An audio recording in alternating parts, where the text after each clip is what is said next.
The Heart of Frustration by MultiGen Mindset Institute. Have you been frustrated? Have you been seeking a goal or a change of circumstance or a change of condition that continues to elude you? Have you been seeking something that seems to be just beyond your grasp? You know, life is funny. We always seem to want something different than the way that it is. It's funny because in life we seem to always want to get better and better, and we always want to change things, and we always want things to be different than the way that they are. And that is funny because it's only in the knowingness of a space where you want something different that you feel frustration. So this talk is about frustration. This talk is for those of us who are frustrated, those who are seeking changes, they're seeking more money, they're seeking better conditions, they're seeking a lover, they're seeking a new apartment, a new house, a better job, more freedom, losing weight. This talk is for those people who want things different than the way they are.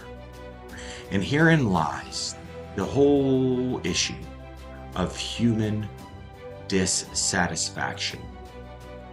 There's multiple kinds of dissatisfaction. There's multiple kinds of displeasure.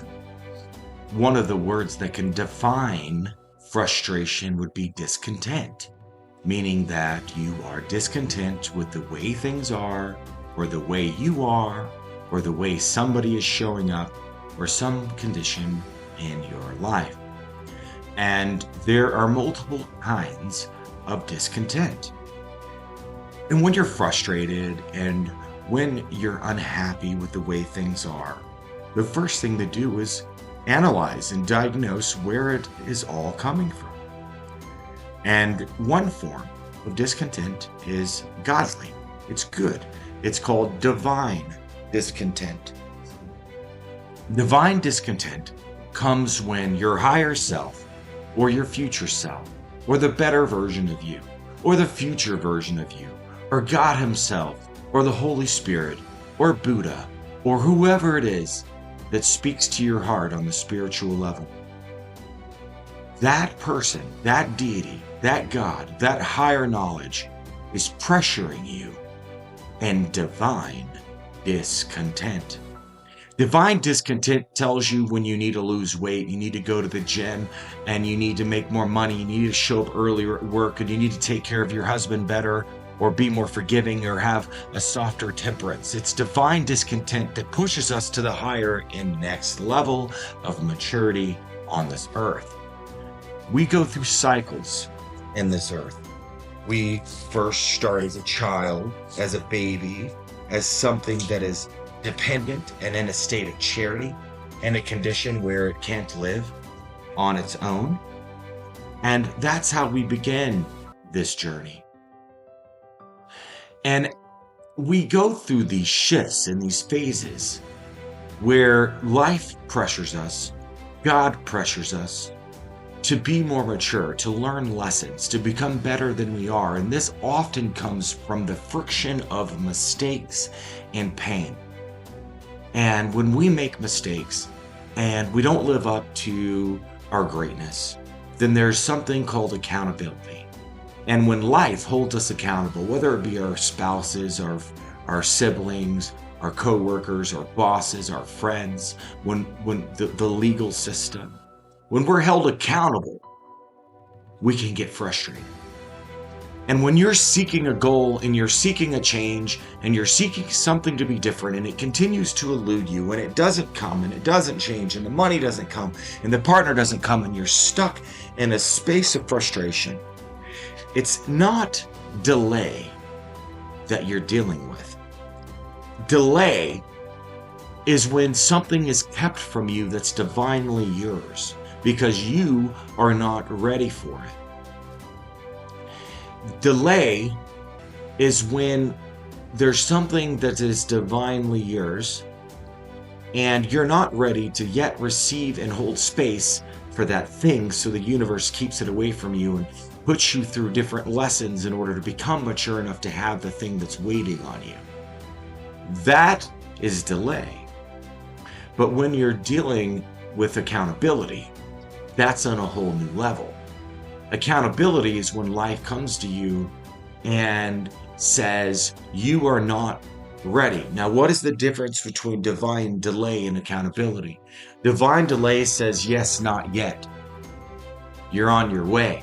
Accountability says it's time for this thing and you're not receiving it because you're not ready. You have been found wanting.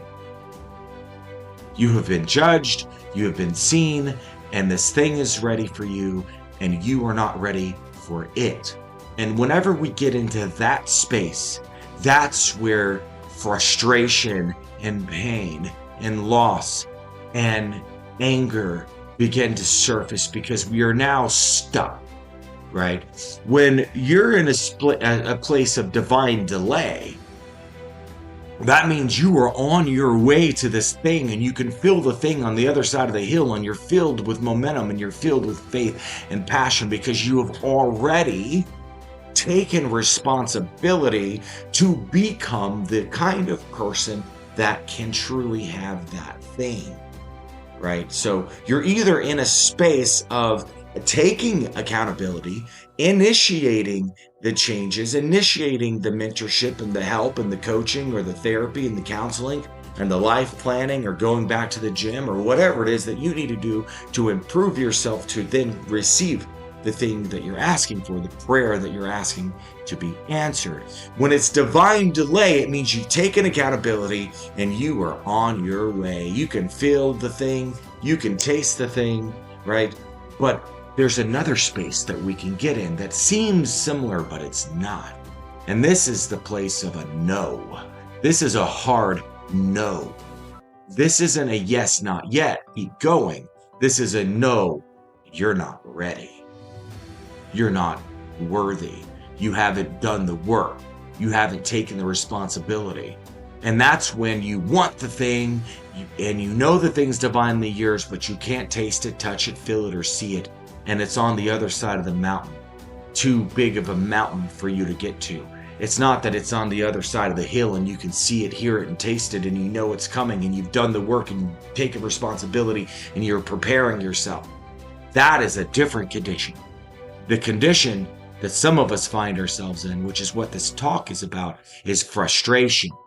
Frustration is when there's something that you haven't taken responsibility for, and it is keeping you blocked from going towards the thing that is divinely yours that you want. And this is when you're told no. So, divine discontent comes to us when we know there's something that we should be doing. There's some action we should be taking. There's somebody or something we should be responsible for. But yet, we are not willing to see it. So life gives us stimulus after stimulus after stimulus in order to see that thing.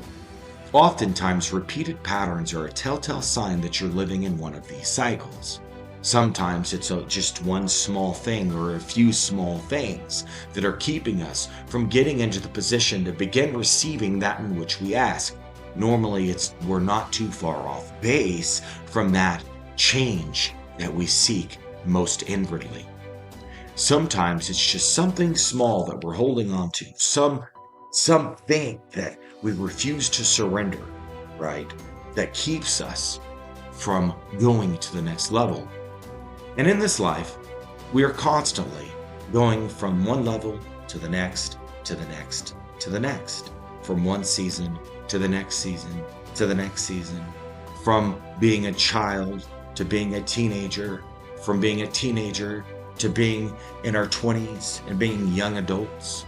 And then we go into our 30s, and then we enter our 40s, and then we enter our 50s, and we go through these seasons with every decade, right?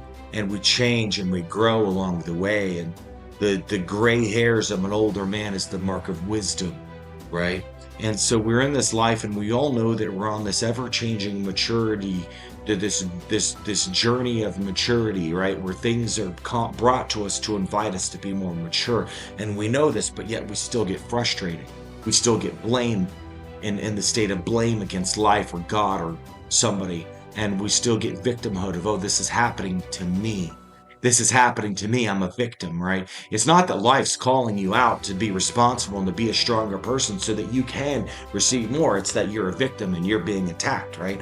Who can raise their hand that's listening to this talk and say, I have also been guilty of blaming life, of blaming my spouses, of blaming my parents, of blaming my business partners, of blaming my friends, or blaming people for not showing up and putting me in situations. I have blamed God.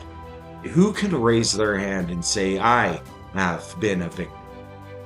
Not that you've actually been a victim, but that you've made yourself a victim. Because what happens when we fail to meet life eye to eye, and life is coming against us and coming against us, we're not willing to see it eye to eye, then we slip into feeling attacked, right?